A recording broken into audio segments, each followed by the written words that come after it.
ബ്യൂഗിളും ഹൃദയതാളവും തമ്മിൽ എന്താണ് ബന്ധം? ബ്യൂഗിളിനെ കുട്ടിക്കാലം മുതൽ ഹൃദയത്തിലേറ്റി നടക്കുന്ന സംസ്ഥാന ബ്യൂഗിൾ താരമായ സാനിയ സിബിയോട് ഈ ചോദ്യം ചോദിച്ചാൽ നിറചിരിയാണ് ഉത്തരം. എന്തുകൊണ്ടാണ് സാനിയയോട് ഈ ചോദ്യമെന്ന് ചോദിച്ചാൽ ആ ചോദ്യത്തിനും ഉത്തരമുണ്ട്. കഴിഞ്ഞ സംസ്ഥാന സ്കൂൾ യുവജനോത്സവത്തിന് സംസ്ഥാന തലത്തിൽ ബ്യൂഗിൾ വാദനത്തിന് എ ഗ്രേഡോടെ 1-ാം സ്ഥാനം കരസ്ഥമാക്കിയ സാനിയ സിബി +2 പരീക്ഷയിൽ നേടിയ മിന്നുന്ന വിജയത്തിന് ശേഷം ചെന്നുചേർന്നത് കാർഡിയാക് ടെക്നോളജി പഠനത്തിനാണ്. ബ്യൂഗിൾ വാദനത്തിൽ സംസ്ഥാന ശ്രദ്ധയും മാധ്യമ ശ്രദ്ധയും പിടിച്ചുപറ്റിയ സാനിയ ബാംഗ്ലൂരിൽ കാർഡിയാക് ടെക്നോളജി പഠനത്തിന് ചേരുമ്പോഴും ഹൃദയത്തിലും കയ്യിലും ബ്യൂഗിളുണ്ട്. കുറവലങ്ങാട് ഡീപോൾ സ്കൂൾ വിദ്യാർത്ഥിനിയായിരിക്കെയാണ് സാനിയ ഉപജില്ല, ജില്ലാ, സംസ്ഥാന തലങ്ങളിൽ ബ്യൂഗിൾ വാദനത്തിൽ വിജയം കൊയ്തത്.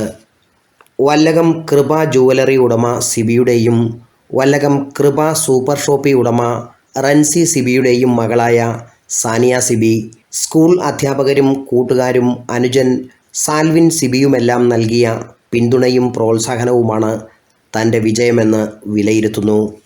ഞാൻ 4-ാം ക്ലാസ് മുതൽ ഒരു 7-ാം ക്ലാസ് വരെ ഈ ബാൻഡ് ടീമിലൊക്കെ ഉണ്ടായിരുന്നു.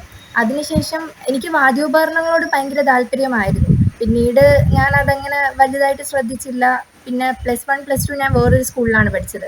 അവിടെ വെച്ചാണ് എൻ്റെ ഒരു അധ്യാപിക ഇങ്ങനൊരു വാദ്യോപകരണത്തിൻ്റെ ഒരു മത്സരമുണ്ട്, പങ്കെടുക്കാൻ താല്പര്യമുള്ളവർക്ക് പങ്കെടുക്കാം, ഇങ്ങനെ നേരത്തെ ബാൻഡിലൊക്കെ ഉണ്ടായിരുന്നവരാണ് നല്ലതായിരിക്കും എന്നൊക്കെ പറഞ്ഞു.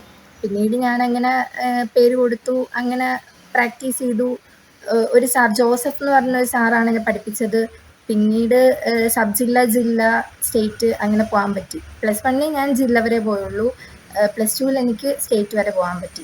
ഹൃദയത്തിലേറ്റിയ ബ്യൂഗിൾ സമ്മാനിച്ച എ ഗ്രേഡ് 1-ാം സ്ഥാനം ഹൃദയ പഠനത്തിനും കൈവരിക്കുമെന്ന ദൃഢനിശ്ചയം പങ്കുവയ്ക്കുകയാണ് സാനിയ സിബി. Praveen Bhaskar, city voice, Vaikom.